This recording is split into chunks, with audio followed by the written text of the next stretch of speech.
Assalamualaikum warahmatullahi wabarakatuh. Sampurasun dulur-dulur daya mugi rahayu sagung dumadi. Siapakah orang Sunda dan dari manakah orang Sunda berasal? Sampai saat ini kita belum mendapatkan kepastian dari mana asal-usul orang Sunda. Menurut pedoman orang dahulu, kudu inget kana Purwadaksi. Kalau di bahasa Indonesia kan harus ingat kepada Purwadaksi.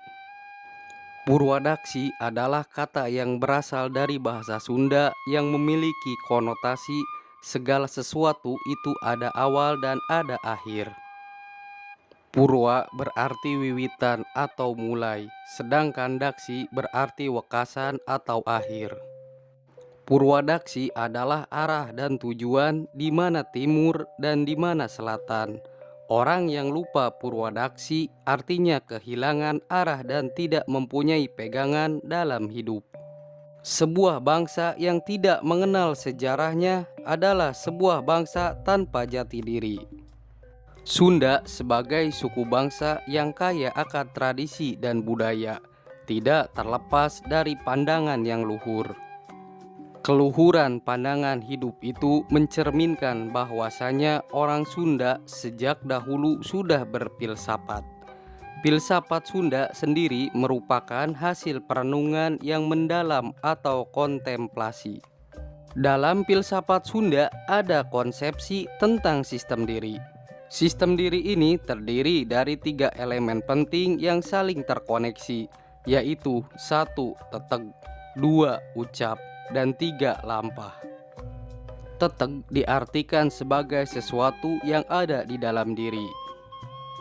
Ucap adalah serapah atau perkataan, dan lampah adalah tindakan atau perbuatan. Teteg, ucap, dan lampah, ketiga kata ini memiliki karakter dan fungsi masing-masing, tetapi sejatinya satu sama lain saling terintegrasi. Bisa dibilang teteg, ucap, dan lampah adalah sebuah sistem dalam diri manusia yang bila mana ketiganya berjalan dengan baik, maka akan menghasilkan sikap manusia yang berkeadaban. Teteg adalah sebuah dari hasil raksa pikir dan pikir raksa. Istilah lain adalah bakung, merasakan pikir dan memikirkan rasa. Jadi, kualitas Purwadaksi atau jati diri tergantung pada kemurnian dan ketajaman kita dalam merasakan apa yang dipikirkan dan memikirkan apa yang dirasakan. Pikiran berdasarkan sifatnya akan memilah mana yang benar dan mana yang salah. Begitupun perasaan akan memilah mana yang baik dan mana yang buruk. Sehingga teteg Purwadaksi jati diri atau prinsip yang berkualitas adalah dipikir benar dan dirasakan baik. Begitupun dalam dimensi agama, misalnya benar menurut agama sudah pasti baik untuk diri kita. Begitu juga dalam ranah sosial dan budaya.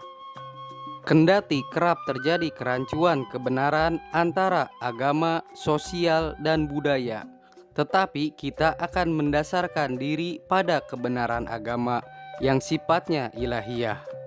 Tentu itu harus diupayakan sebagai makhluk yang beragama dan berketuhanan, sebab hierarki tertinggi dalam semesta adalah Tuhan yang Maha Esa. Ucap, serapah, atau perkataan yang keluar dari mulut adalah manifestasi Purwadaksi. Kita mengucapkan sesuatu tidak lepas dari yang kita pikirkan dan rasakan. Ketidakselarasan antara teteg dan ucapan akan menghasilkan kebohongan. Dia mengetahui sesuatu itu salah dan buruk, tetapi tetap ia sampaikan. Selain itu, ketidakselarasan pikiran dan perasaan akan berdampak buruk terhadap perkataan, sehingga perlu disempurnakan pikiran dan perasaan sebelum mengucapkan sesuatu. Lampah atau tindakan merupakan lanjutan dari teteg dan ucap. Tindakan itu adalah bentuk nyata sekaligus muara dari segenap nilai. Setiap tindakan manusia selalu didasari pikiran dan perasaan, tetapi manusia yang mempunyai purwadaksi atau jati diri akan lebih bijaksana dalam bertindak, sebab pikiran, perasaan, dan ucapan selaras. Teteg, ucap, dan lampah adalah elemen dalam diri manusia yang tidak dapat dipisahkan satu sama lain, saling berkaitan, dan harus dioptimalkan fungsinya agar saling melengkapi.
Dalam mengungkap misteri siapakah nenek moyang orang Sunda, alhamdulillah hari ini saya akan bersilaturahmi mengunjungi Goa Pawon yang menurut sebagian ilmuwan meyakini Goa Pawon sebagai asal-usul nenek moyang orang Sunda.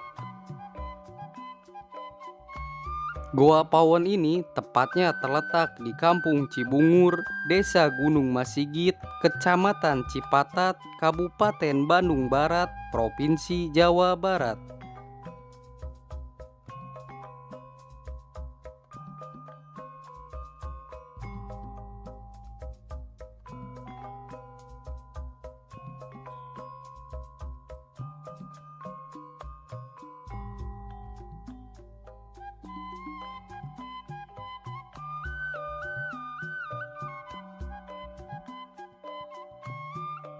Hasil penggalian dari tahun 2003 sampai 2017 telah ditemukan 7 fosil manusia purba dengan periode yang berbeda-beda.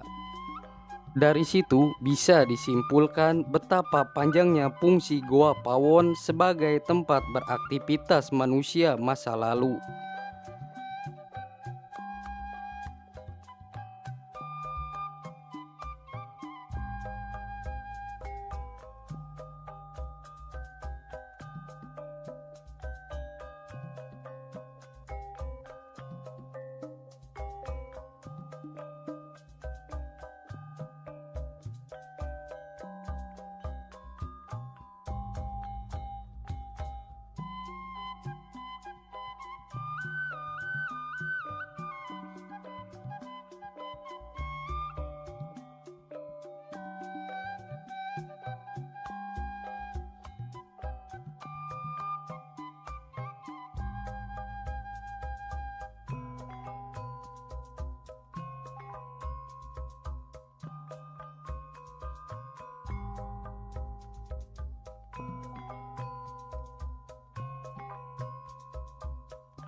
Goa Pawon adalah nama julukan yang diberikan oleh warga sekitar.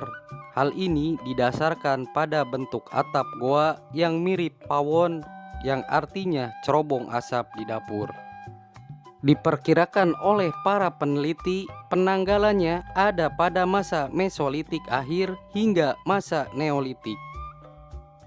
Adanya penanggalan tersebut menjadi indikasi bahwa kehidupan manusia di Goa Pawon sudah cukup pesat, baik dalam sosial, budaya, dan ekonomi. Hal ini menjadi tanda bahwa manusia yang tinggal di situs Goa Pawon hidup secara nomaden, tetapi menetap dengan waktu lama. Hal ini mengingat tidak ditemukannya sistem irigasi yang digunakan untuk bercocok tanam di wilayah sekitar. Jadi, para peneliti menyimpulkan pawon men adalah berburu, meramu, dan mengumpulkan makanan, dan dominan mengkonsumsi daging hewan. Pada masa prasejarah, goa ini menjadi salah satu hunian terbaik.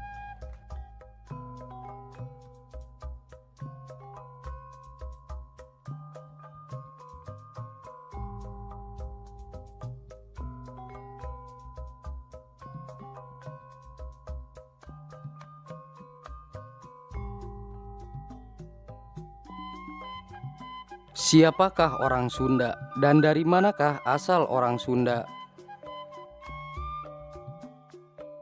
Di Indonesia terdapat beragam ras yang tersebar luas dari Sabang sampai Merauke, dari Pulau W sampai Pulau Rote.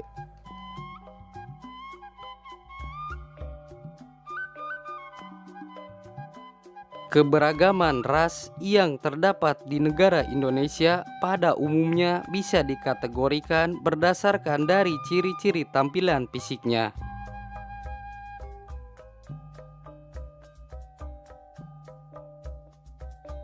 Ras memiliki cakupan arti yang sangat luas, bisa dilihat dari berbagai perspektif yang berbeda.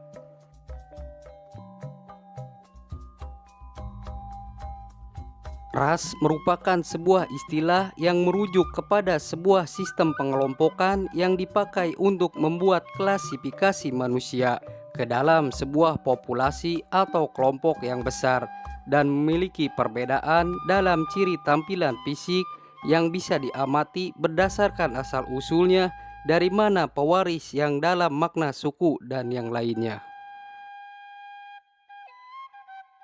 Ras secara umum juga bisa diartikan sebagai pengelompokan yang berdasarkan ciri-ciri biologis dan tidak selalu berdasarkan ciri-ciri sosial yang sudah dikonstruksi secara struktural. Ras juga dapat diartikan sebagai golongan masyarakat dari suatu daerah yang terdapat beberapa sifat keturunan yang berbeda dengan masyarakat yang ada di daerah lainnya.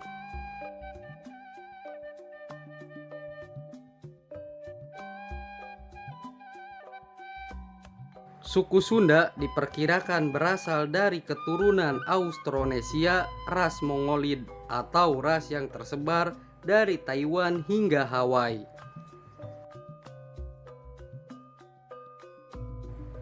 Ras Mongolid bermigrasi melalui Kepulauan Filipina sampai tiba di Pulau Jawa sekitar 1500 hingga 1000 sebelum Masehi. Dan versi lain menyebutkan suku Sunda diperkirakan berasal dari Sundalandia, yaitu ras yang mendiami semenanjung cekungan besar. Saat ini cekungan tersebut telah membentuk Laut Jawa, Selat Malaka, dan Selat Jawa.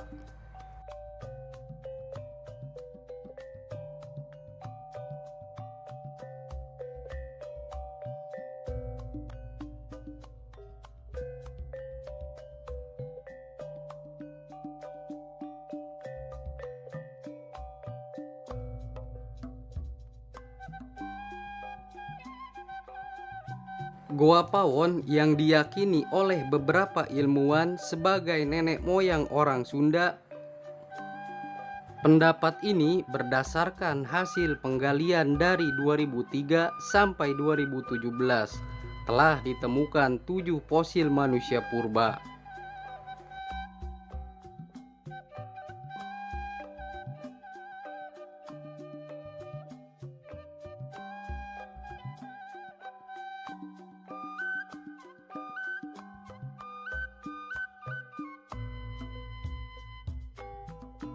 Para peneliti menggunakan karbon C14.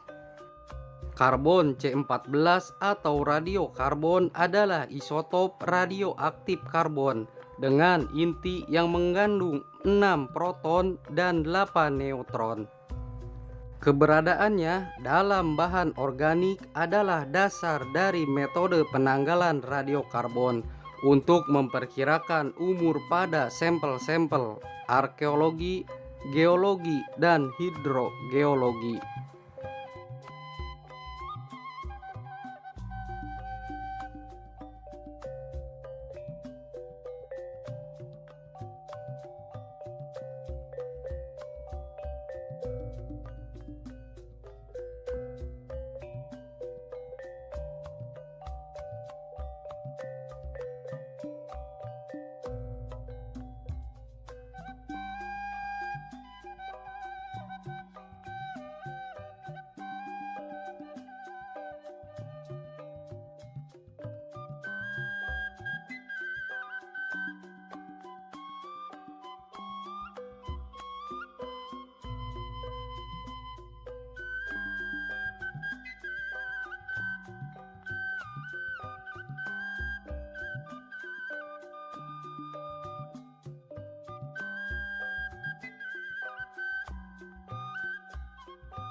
Ini adalah lokasi dari penemuan 7 fosil manusia purba yang ditemukan oleh peneliti, dan diperkirakan fosil manusia purba tersebut: satu fosil yang berusia 7.300 tahun, satu fosil yang berusia 9.500 tahun, tiga fosil yang berusia 2.600 tahun, satu fosil yang berusia 11.000 tahun, dan satu fosil yang berusia 10.000 tahun. Proses penggaliannya melibatkan odontologi forensik untuk mengungkap umur dan ras manusia purba yang ditemukan ini.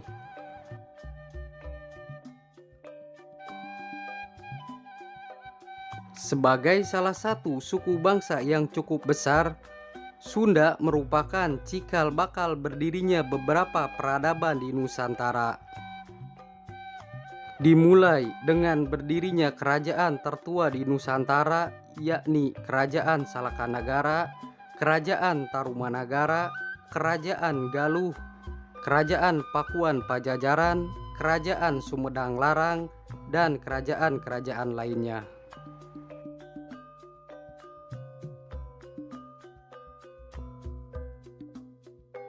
Suku Sunda tidak seperti kebanyakan suku lainnya di Nusantara. Suku Sunda tidak memiliki mitos tentang penciptaan atau catatan mitos-mitos lain yang menjelaskan asal-usul suku Sunda.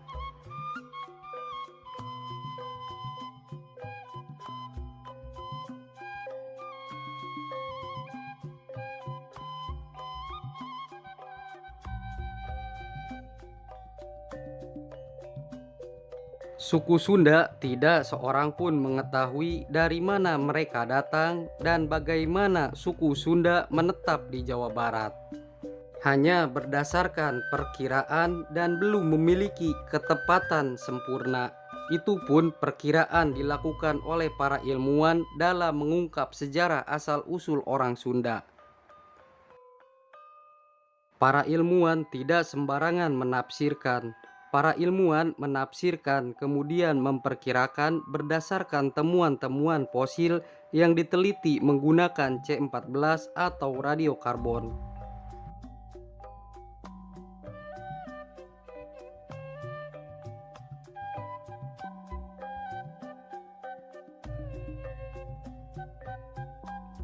Kata Sunda lahir diperkirakan berasal dari bahasa Sangsakerta yang bisa diartikan cahaya atau air. Dalam historis lainnya menyebutkan Sunda merujuk pada ibu kota kerajaan Tarumanagara yang bernama Sundapura, sehingga masyarakat yang menghuni wilayah tersebut dikenal sebagai orang Sunda yang disebut hingga saat ini.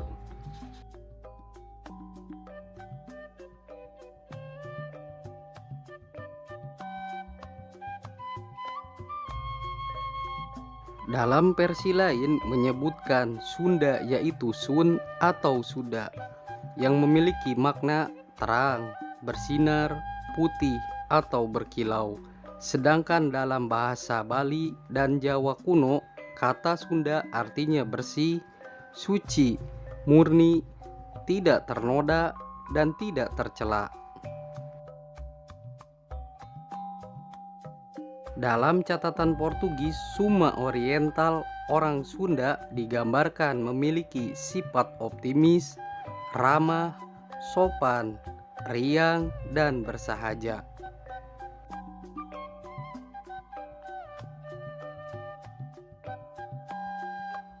Mengenal ragam keunikan dan ciri khas suku Sunda yang membuatnya unik, masyarakat Sunda mempunyai ciri khas yang begitu melekat, mulai dari bahasa, gaya bicara, budaya, dan beragam kebiasaan lainnya. Keunikan dan ciri khas suku Sunda yaitu: 1. Logat yang khas. Suku Sunda memiliki logat yang khas saat berbicara yang pada umumnya mendayu-dayu atau nadanya bergelombang. Biasanya hanya dari mendengar berbicaranya bisa diketahui dari mana dia berasal, sebab intonasi yang diucapkan kerap kali terdengar unik dan lucu. 2. Pelafalan huruf F yang sering dibaca P. Orang Sunda sering sekali menyebut huruf F sebagai huruf P atau Pi. Ini sering terjadi karena memang huruf F tidak termasuk dalam aksara Sunda atau Kaganga ketika zaman dahulu. Alhasil menjadi kebiasaan turun-temurun yang sulit dihilangkan. 3. Ketika sedang berbicara sering menambah kata teh dan mah. 4. Humoris. 5. Ramah dan murah senyum. Dan masih banyak ciri-ciri yang menandakan suku Sunda.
Apabila ada versi yang berbeda, silahkan ketik di kolom komentar. Terima kasih telah menyempatkan menonton video ini sampai selesai. Cukup sekian silaturahmi hari ini mengunjungi Goa Pawon yang tepatnya terletak di Bandung Barat, Provinsi Jawa Barat, yang diperkirakan oleh para ilmuwan merupakan nenek moyang orang Sunda. Semoga bermanfaat. Apabila ada saran dan masukan untuk admin lebih baik, silahkan ketik di kolom komentar. Mohon maaf apabila ada kesalahan dalam penyampaian dan tutur kata yang tidak berkenan. Mari kita jaga dan lestarikan sejarah. Wassalamualaikum warahmatullahi wabarakatuh.